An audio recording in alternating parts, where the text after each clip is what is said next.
Join me for some myth busting about solo RPGs right after the intro.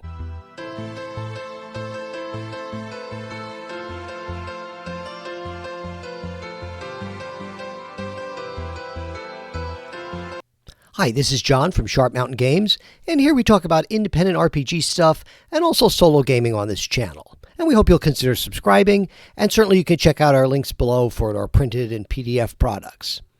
So today we're going to talk about some myths that are floating around out there on YouTube and other places about solo role-playing. And let's just get right into it. Myth number 1, solo RPGs are for losers. People with no family or friends. Now, I would ask, what is this, middle school? Don't even listen to those folks.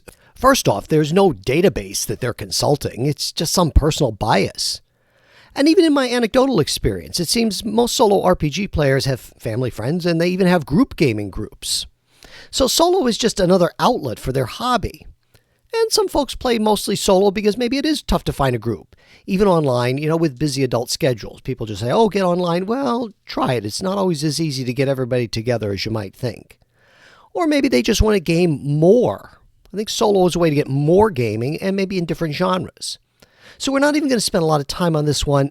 It's just dumb to cast aspersions on people you don't even know. I guess they're just that much cooler than me because they play a tiefling with other people. Man, that's the standard. Myth number 2, solo RPGs aren't real RPGs. Now, I think this criticism stems from the fact that there aren't other people to offer surprising approaches to problems. And that's true. And also it may be that some folks see RPGs only as a social experience. So let's deal with the first one. First, there are surprising moments when you solo RPG. They just tend to come from different sources. The dice provide the surprises, and you can adjust the course of the story from there. And solo games, they may need to make more solo or social dice rolls, rather, to see what happens, because maybe you can't rely on as much of the conversation. And you could use oracles or random tables, or just roll a dice. Just roll a dice to see what happens, and say, on a 1, 2, 3, it's good for my characters. On a 4, 5, 6, something bad happens. And also the surprise comes from in yourself. Sometimes you surprise yourself with what you come up with, and I suspect that this happens to fiction writers all of the time. They thought things were going to go a certain way, and something surprising comes out from their memories. Now let me address the social experience concern. Yes, I want people to game together. Well, it doesn't really matter what I want, but I think it's a good thing for people to game together. But that doesn't mean we have to sit around and only game when the stars align. Maybe you have a couple of buddies who you really like to go to movies with. And then they have the flu. They're really sick this time. Is it somehow shameful if you go see this movie by yourself and enjoy it?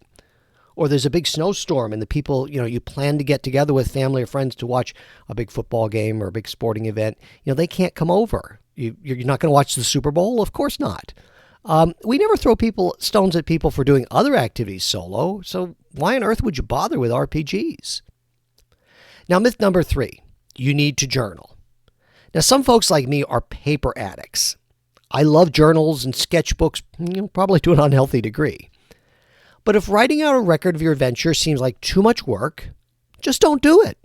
You'll need some scrap paper to keep track of hit points and maybe a few little things, but don't worry about journaling. Don't feel like, that's any kind of standard as to whether you're any good at this hobby or whether you're doing this hobby right. And what I would say is the solo games that I see online, most folks don't journal those live stream games. It would just take too long. And they still seem to be having a really nice time. Now, myth number 4, you need to buy a lot of stuff. There's some channels I really like, and they make all kind of recommendations, and that's great. I think right now there's more solo RPGs and solo RPG stuff out there, certainly than ever before. There's a lot of books and card decks and situational dice. And if that helps your experience, that's great. However, one thing that I might be concerned about is that it's easy to get caught up in having the right gear. Don't do that. Take your favorite rule set. Make 3 characters. Maybe you can even streamline it a little bit. And just use the sample adventure or find something online.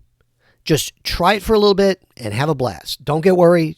Don't get worried at all. Just roll a dice if you get stuck, like randomly. Or just about every RPG book has random tables. We hear a lot about books of random tables, and those are fine, but you already have more than you're ever going to need in your own books. So if you want to get the other stuff, decks, dice, whatever, do that little by little and later. The gear doesn't make the game. Now, these are just a few of the myths I've come across.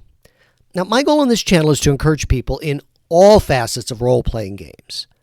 Play with other people. Play solo. Play different genres. But most importantly, don't let what other people say or think get in the way of you having fun. You know, as they say, there's a meme online. Have you seen other people? They're a mess. So let's keep this discussion going in the comments and go have a good time with your gaming, with groups, with solo, whatever. Game a little bit today, no matter what. Please give solo a try. You really have nothing to lose. So we'll see you next time. So here at Sharp Mountain Games, we have a few adventures in print, such as the Star Mermaid, the Dwarven Pickup Truck, and the Sky Tree, and you can check those out at Amazon, Lulu, and drivethrurpg. Also over on drivethrurpg, we have a number of other adventures and character classes, and even some stock art. On Roll20, we have some map packs and character cards, so you can check those out if you're interested. And as always, please like and subscribe, and we hope to see you again real soon.